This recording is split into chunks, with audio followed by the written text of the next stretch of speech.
Medal hir wasanaeth y gymdeithas ydi hon, ac yn ei dal hi yn falch yn fan hyn mae Eirios Thomas o Lanfynydd ger Llandeilo. Ie. Wel, sy'n deimlad i dal hon? Wel, mae'n anrhydedd i chael i yn bendant. O'n i'n dysgwyl di byd tebyg ac oedd e'n sioc amser glywes i bod fi'n mynd i chael i. A'i chael hi am y gwaith da chi wedi wneud efo Cymdeithas Ffermwyr Ifanc am dros 20 mlynedd yn Deng Nghaerfyrddin. Ie, nes i ymddeol blwyddyn nôl. Dros 20 mlynedd yn gweithio ar mudiad a mwynhau bob munud. Sut waith oedd os ych chi'n dweud? Wel, i chi'n delio a pobl ifanc o 10 oed i 20 a hefyd delio gyda'r teuluoedd yn gyfan, achos unwaith maen nhw'n mynd yn 20, maen nhw'n symud mlaen i fod yn arweinyddion yn y mudiad ac ati, a tua 120 o arweinyddion yn y sir gyda ni, a dibynnu ar eu gwasanaeth nag yn nhw'n cael talu cunog amdano, a rhoi cymryd nôl i'r cymunedau gwledig. A'r cyfleoedd hefyd mae'r mudiad yn ei gynnig iddyn nhw i gyd yn da? Wel, pob math o gyfleoedd i datblygu pob math o sgiliau, fel chi'n gwybod, Jodnia. Siarad yn cyhoeddus, barnu stoc, dramau, eisteddfota, pob peth, chwaraeon. A chitha, Eirios, yn mwynhau yng nghanol hwnna i gyd, dwi'n siŵr. O'n i yn mwynhau yn ei ganol e, o. Achos athrawes oeddech chi cyn hynny, ynddo? Ie.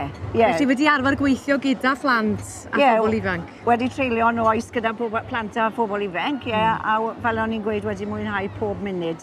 Gweld unigolion yn datblygu. Ie. A mae'n siŵr bod yna lot o bobl yn dod atoch chi ar faes y sioe, Eirios, yn does, am sgwrs? Wel, na'r peth gyda'r swydd, o'ch chi'n nabod cymaint. Fel o'n nhw'n symud yn hun, chymod, oedd i plant nhw'n dod mewn i'r mudiad ac ati, a chi'n dal cysylltiad gyda nhw. Ie, mae'n siŵr bod i'n chwythig iawn iddyn nhw hebdda chi, yn y holl flynyddoedd. Ond mae'n neis dod i rhywle fel y sioe a gweld nhw gyd. Dal i weld y plant o'n i'n dysgu. Ydych? Dros y 20 mlynedd nôl, a nhw'n dod lan ata i a gofyn siwt i fi, a mae hynna'n fendigedig. Mae'r blynyddoedd wedi bod yn garedig, do, Eirios?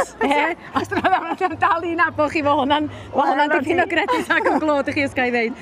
Dyma'r canfed sioe. Dwi'n gwybod bod chi wedi bod yn dod i'r sioe yma ers yn blentyn ifanc iawn a phob math o atgofion, dwi'n siŵr. Ond oes na rhyw un atgof neu ddau sydd yn aros yn y co?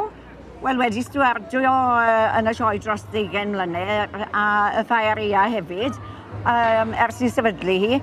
Ond yr un fi'n cedi, o'n i'n stwardio yn y mudiad a Jim Magwar yn rhedeg atai a gweud bod wedi ennill pencampwriaeth Wyn Tew y sioe a Carcas y sioe. A wedi ennill Prif Wober a Cil Wober yr un flwyddyn, felly 1983. A fedrwch chi roi mewn brawddeg beth mae hynny yn ei olygu? Da ni'n gweld pobl yn derbyn y cardiau coch yr wythnos yma. Hynny di, mae'n wobr am gymaint o waith. Da ni'n sôn am fisoedd y blynyddoedd yn dydan.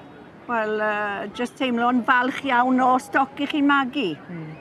Fi'n credu, os ych chi'n cael carden yn y sioe hyn, mae'n fendigedig, ond os ych chi'n ennill y cyntaf, neu un o Prif Woberau y sioe, mae'n arbennig iawn. A mae cael medal hir wasanaeth. Yn arbennig iawn, iawn, iawn. Odi, a hynny yn y sioe hyn, yn dy fe? Canfed sioe, ie. Canfed sioe, odi, mae yn arbennig, a dwi'n mynd i ffarchu hi. A teimlo'n falch iawn bod fi wedi chael hi. Ie, trysorwch chi a diolch i chi am eich gwasanaeth. Llongyfarchiadau mawr i chi. Mae'n iawn, diolch ni.